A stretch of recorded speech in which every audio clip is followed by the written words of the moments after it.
Movie की starting में हम बेला को देखते हैं जो कि अपनी मॉम से दूर अपने डैड के पास रहने के लिए जा रही होती है, क्योंकि उसकी मॉम अपने नए हस्बैंड के साथ रोड ट्रिप पर जा रही होती हैं। बेला बहुत उदास होती है क्योंकि वो जिस जगह पर रहती है वो वहाँ की जगह को बहुत ही ज़्यादा मिस करेगी।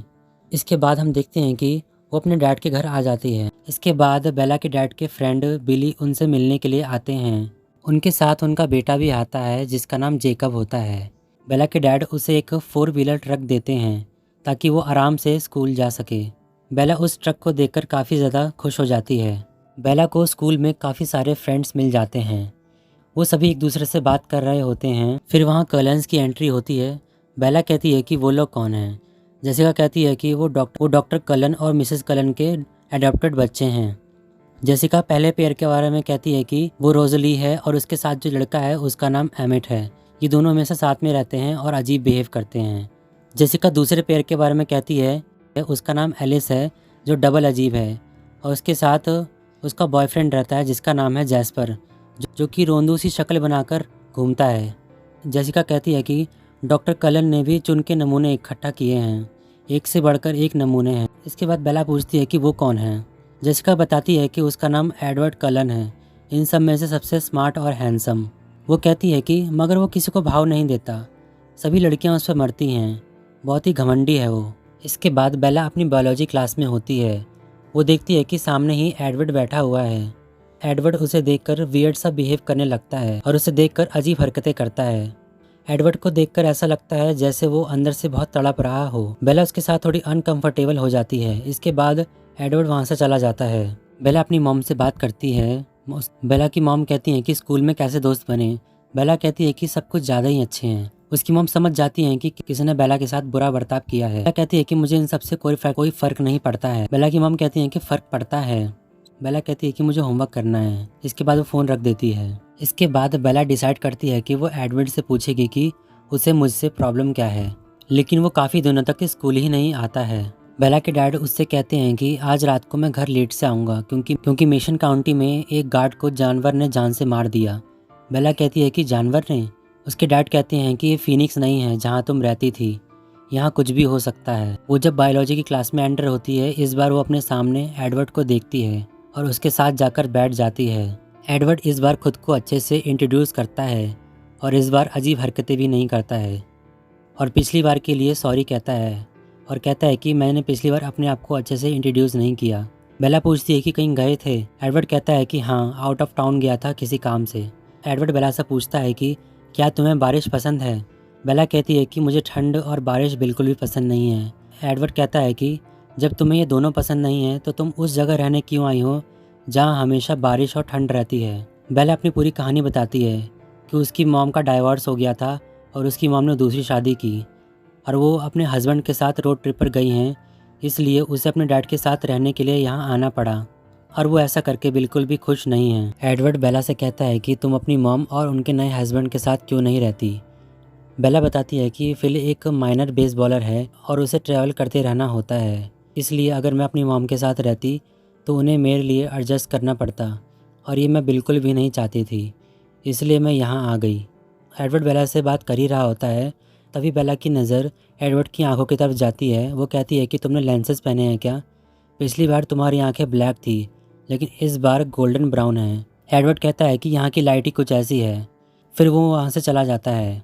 इसके बाद हम बेला को देखते हैं जो कि अपनी कार के पास होती है। तभी टायलर की वैन का बैलेंस बिगड़ जाता है और वो उससे टकराने वाला होता है, लेकिन तभी वहाँ एडवर्ड आ जाता है और उस वैन को रोककर बेला को बचा लेता है। बेला ये देखकर हैरान रह जाती है। एडवर्ड वहाँ से चला जाता है और सभी लोग बेला को देखने के लिए आ जाते हैं। इसके बाद हम बेला को हॉस्पिटल में देखते हैं। बेला के डैड उससे वहाँ मिलने के लिए आते हैं और टायलर से कहते हैं कि तुम्हारा लाइसेंस कैंसिल किया जाता है। इसके बाद एडवर्ड के डैड डॉक्टर कलन वहाँ आते हैं। बेला उनसे कहती है कि मेरी जान एडवर्ड ने बचाई। बड़े ही ताज्जुब की बात थी, वो मुझसे बहुत ही दूर खड़ा था लेकिन वो मेरे पास पहुँच गया और उसने मुझे बचा लिया। डॉक्टर कलन कहते हैं कि तुम्हारी किस्मत अच्छी थी जो तुम बच गई। इसके बाद हम देखते हैं कि रोजली एडवर्ड को डांट रही होती है क्योंकि उसने बेला की जान बचाई होती है, वो भी इस तरीके से। बेला एडवर्ड को अपने पास बुलाती है और कहती है कि तुमने चलती वैन को कैसे रोक लिया। एडवर्ड कहता है कि तुम्हें शायद गलत फहमी हुई है। एडवर्ड कहता है कि तुम्हारी ऐसी बातों पर कोई भी भरोसा नहीं कर पाएगा। बेला कहती है कि मैं बस सच जानना चाहती हूँ। एडवर्ड कहता है कि तुम थैंक्स बोलने के बजाय सच के पीछे पड़ी हुई हो। वो कहता है कि तुम सच जाने बिना मानोगी नहीं। बेला कहती है कि हाँ। एडवर्ड कहता है कि करती रहो फिर बेकार की कोशिशें।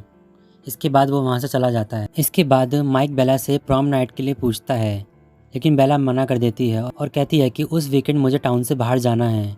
माइक कहता है कि क्या उसे पोस्टपोन नहीं कर सकते हैं। बेला कहती है कि नहीं कर सकते हैं। इसके बाद सभी स्टूडेंट्स अपने प्रोजेक्ट के लिए ग्रीन हाउस में आते हैं। वहाँ बेला फिर से एडवर्ड से वही सवाल करती है कि तुमने वैन को कैसे रोका। एडवर्ड कहता है कि मैंने एनर्जी ड्रिंक पी रखी थी और कोई भी उस ड्रिंक को पीने के बाद कुछ भी कर सकता है। बेला वहाँ गिरने वाली होती है। एडवर्ड उससे रूडली बात करता है कि थोड़ा संभल कर तो चला करो। बेला उससे थोड़ा नाराज़ हो जाती है। फिर एडवर्ड सॉरी बोलकर उसे वहाँ से चला जाता है। एडवर्ड फिर से बेला के पास आता है और उससे कहता है कि क्या हम दोस्त बनकर नहीं रह सकते हैं। बेला कहती है कि ये सब मेरी जान बचाने से पहले सोचना चाहिए था, ताकि तुम्हें मेरी जान बचाने के बाद अफसोस तो नहीं होता। एडवर्ड कहता है कि तुम्हें लगता है कि तुम्हारी जान बचाने के बाद मुझे अफसोस हो रहा है। बेला कहती है कि तुम्हारी शक्ल पर दिख रहा है। एडवर्ड कहता है कि तुम कभी समझोगी ही नहीं। इसके बाद बेला के डैड बेला से कहते हैं कि तुम्हारे एक्सीडेंट के बारे में मैंने तुम्हारी मॉम को बता दिया।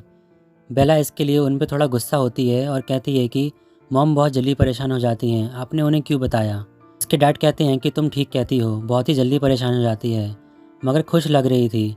शायद उसका दूसरा हस्बैंड फिलिक्स उसे खुश रखता है। अगले सीन में हम देखते हैं कि बेला और उसके फ्रेंड्स बीच पर जाने का प्लान बनाते हैं। इसके बाद एडवर्ड बेला से मिलने के लिए आता है। बेला कहती है कि जब तुम्हारा मन होता है तो मिलने के लिए आते हो, वरना भाग जाते हो। एडवर्ड कहता है कि तुम्हें मेरी सच्चाई जानना ही क्यों है, तुम्हारी भलाई मुझसे दूर रहने में ही है। बेला कहती है कि मैं ये सब देख लूँगी, तुम बस ये बताओ कि तुमने वैन को कैसे रोका था। एडवर्ड कहता है कि तुम्हें क्या लगता है, तुम बताओ। बेला कहती है कि शायद तुम्हें किसी रेडियो एक्टिव स्पाइडर ने काटा होगा या तुम क्रिप्टन से। एडवर्ड कहता है कि ये सब सुपर हीरोज़ के साथ होता है और मैं सुपर हीरो नहीं हूँ, मैं विलन हूँ। बेला कहती है कि तुम विलन नहीं हो सकते, मुझे नहीं लगता। इसके बाद बेला एडवर्ड को बीच पर जाने के लिए इनवाइट करती है, मगर एडवर्ड मना कर देता है और कहता है कि वो एरिया बहुत ही ज़्यादा क्राउडेड रहता है। वो सभी बीच पर सर्फिंग कर रहे होते हैं। तभी जेकब वहाँ आ जाता है। बेला कहती है कि तुम यहाँ क्या कर रहे हो। जेकब बताता है कि मैं इधर ही रहता हूँ।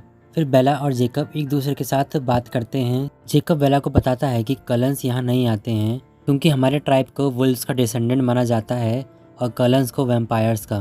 एक बार कलंस हमारी ज़मीन पर शिकार करते हुए पकड़े गए।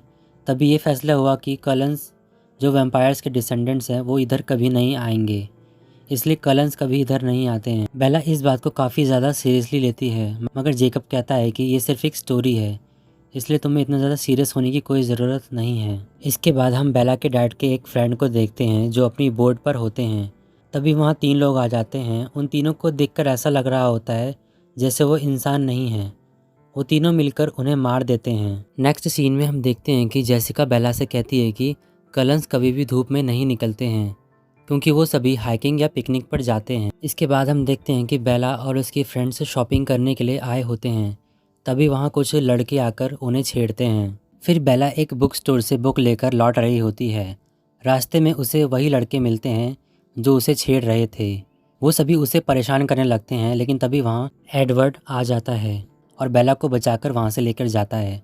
वो बहुत ही ज़्यादा गुस्से में होता है और गाड़ी को बहुत ही तेज़ चला रहा होता है। बेला उससे कहती है कि तुम प्लीज़ अपनी सीट बेल्ट बांध लो। एडवर्ड उसकी बात सुनकर और भी ज़्यादा गुस्सा होने लगता है। इसके बाद वो दोनों रेस्टोरेंट पहुंचते हैं जहां बेला के दोस्त उसका वेट करते करते थक गए थे। इसके बाद वो उन दोनों से मिलती है। वो दोनों कहते हैं कि हम तुम्हारा बहुत टाइम से वेट कर रहे थे, लेकिन फिर हमने ऑर्डर कर दिया। इसके बाद एडवर्ड कहता है कि मैं बेला को डिनर करवा के उसे घर पहुंचा दूंगा। बेला एडवर्ड से पूछती है कि तुम्हें कैसे पता चला कि मैं कहाँ हूँ। एडवर्ड कहता है कि मैंने सुना कि वो लोग क्या सोच रहे थे।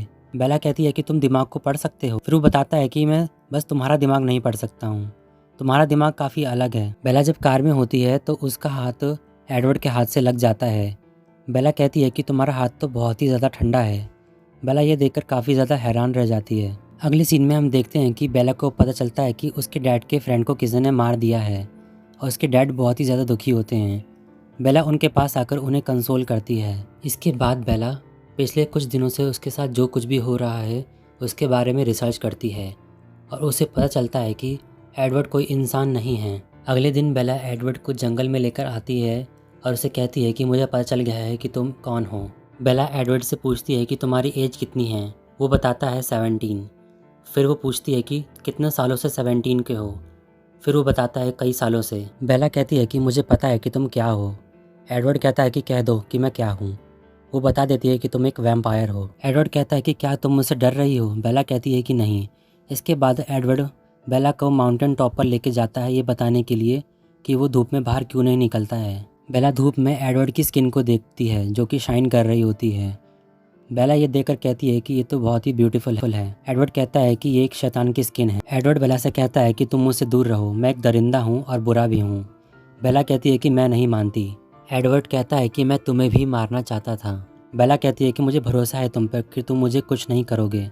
एडवर्ड कहता है कि मैं सबका दिमाग पढ़ सकता हूँ लेकिन मैं तुम्हारा नहीं पढ़ सकता, इसलिए प्लीज़ बताओ कि तुम क्या सोच रही हो। इसके बाद बेला कहती है कि अब मुझे डर लग रहा है। बेला कहती है कि मुझे तुम्हें खोने से डर लगता है कि कहीं तुम मुझसे दूर ना हो जाओ। इसी तरीके से वो दोनों काफ़ी ज़्यादा रोमांटिक बातें करते हैं। इसके बाद वो दोनों लेटकर एक दूसरे को देखने लगते हैं। अगले दिन एडवर्ड बेला के घर आता है उसे पिक करने के लिए। वो दोनों साथ में स्कूल में एंट्री करते हैं। उन दोनों को देखकर सब हैरान रह जाते हैं। इसके बाद एडवर्ड बेला को बताता है कि वो वैम्पायर कैसे बना था। वो बताता है कि एक बीमारी की वजह से मेरी जान जाने ही वाली थी, तभी डॉक्टर कलन ने उसकी जान बचाई थी और उसे वैम्पायर बना दिया। ऐसा करके डॉक्टर कलन को बहुत ही अफसोस हुआ था। बेला एडवर्ड से पूछती है कि तो जो मरने वाले होते हैं क्या वही वैम्पायर बन सकते हैं। एडवर्ड कहता है कि ऐसा नहीं है। एडवर्ड बताता है कि हमारी फैमिली सिर्फ जानवरों का शिकार करती है, इसलिए हम अपने आप को वेजिटेरियन कहते हैं। एडवर्ड बेला से कहता है कि अगर तुम्हारा खून पीने के लिए मिल जाए तब तो सबको मज़ा ही आ जाए। अगले दिन एडवर्ड बेला को अपने घर खाने पर इनवाइट करता है। तब वहाँ बिली एडवर्ड को देख लेते हैं जो कि बेला के डैड के दोस्त होते हैं। नेक्स्ट डे एडवर्ड बेला को घर पर लेकर आता है। इधर हम देखते हैं कि एडवर्ड की फैमिली बेला के लिए ज़ोरों शोरों से खाना तैयार कर रहे होते हैं। इसके बाद बेला वहाँ आ जाती है और उन सभी से मिलती है, लेकिन रोज़ली उसे देखकर बिल्कुल भी खुश नहीं होती है और कहती है कि अब ह्यूमंस भी यहाँ आने लग गए। तभी वहाँ एलिस आती है और बेला के गले लगती है। एलिस कहती है कि तुम्हारे बदन की खुशबू बहुत अच्छी है। एडवर्ड कहता है कि तुम ये क्या बोल रही हो। एलिस कहती है कि मैं बस बेला से जान पहचान बढ़ा रही हूँ। इसके बाद बेला और एडवर्ड एक दूसरे के साथ अच्छा टाइम स्पेंड करते हैं। माइक बेला से कहता है कि तुम एडवर्ड से दूर रहो, वो तुम्हारे लिए अच्छा नहीं है। बेला कहती है कि भूल जाओ इस बात को। इसके बाद बेला अपनी मॉम से बात कर रही होती है, तभी एडवर्ड वहाँ आ जाता है। बेला कहती है कि तुम कहाँ से आए। एडवर्ड कहता है कि मैं खिड़की से आया। बेला पूछती है कि तुम कब से ऐसा कर रहे हो। एडवर्ड कहता है कि पिछले कुछ महीनों से। तुम्हें सोता हुआ देखकर बहुत अच्छा लगता है। इसके बाद वो दोनों क्लोज आ जाते हैं और एक दूसरे को किस करने लगते हैं, मगर एडवर्ड उससे दूर हो जाता है और कहता है कि मुझे ये कंट्रोल खोना नहीं है। नेक्स्ट सीन में बेला एडवर्ड की फैमिली के साथ बेसबॉल खेलने के लिए आती है।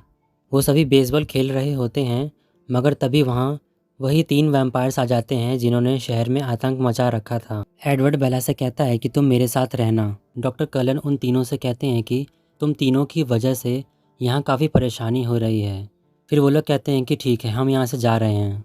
इसके बाद उन्हीं में से एक वैम्पायर जिसका नाम जेम्स होता है, वो बेला की खुशबू को सूंघ लेता है और इसके बाद वो उस पर अटैक करने वाला होता है। फिर सभी लोग बेला को बचाने लगते हैं। उनका एक साथी लॉरेन कहता है कि ठीक है, हम यहाँ से जा रहे हैं, हम कोई लड़ाई झगड़ा नहीं चाहते हैं। एडवर्ड बेला को बताता है कि मैंने जेम्स का माइंड रीड किया है। जिस तरह से हमने उसे रोका, उसके लिए ये सब एक एक्साइटिंग गेम लग रहा होगा। उसे तुम्हारी गंध मिल गई है, इसलिए वो तुम्हारे पीछे आएगा। हमें उसे रोकना होगा, हमें उसे मारना होगा, उसके टुकड़े टुकड़े कर कर उसे जलाना होगा। एडवर्ड कहता है कि तुम्हें यहाँ से दूर जाना होगा। वो तुम्हें ढूंढने के लिए सबसे पहले तुम्हारे घर पर ही आएगा। बेला कहती है कि मैं अपने डैड को अकेला छोड़कर नहीं जा सकती हूँ। इसके बाद बेला घर पर आती है और अपने डैड से जानबूझकर झगड़ा करती है और फिर वहाँ से चली जाती है। बेला को अपने डैड से झगड़ा कर कर बिल्कुल भी अच्छा नहीं लगता है। इसके बाद वो सभी लोग बेला को यहाँ से दूर भेजने की और जेम्स को गुमराह करने की प्लानिंग बनाते हैं। उन सभी का प्लान काम कर रहा होता है, लेकिन फिर जेम्स को उनकी प्लानिंग के बारे में पता चल जाता है। इसके बाद जेम्स बेला को उसकी माँ को मारने की धमकी देकर अपने पास बुलाता है। बेला वहाँ पर आ जाती है जहाँ जेम्स ने उसे बुलाया होता है।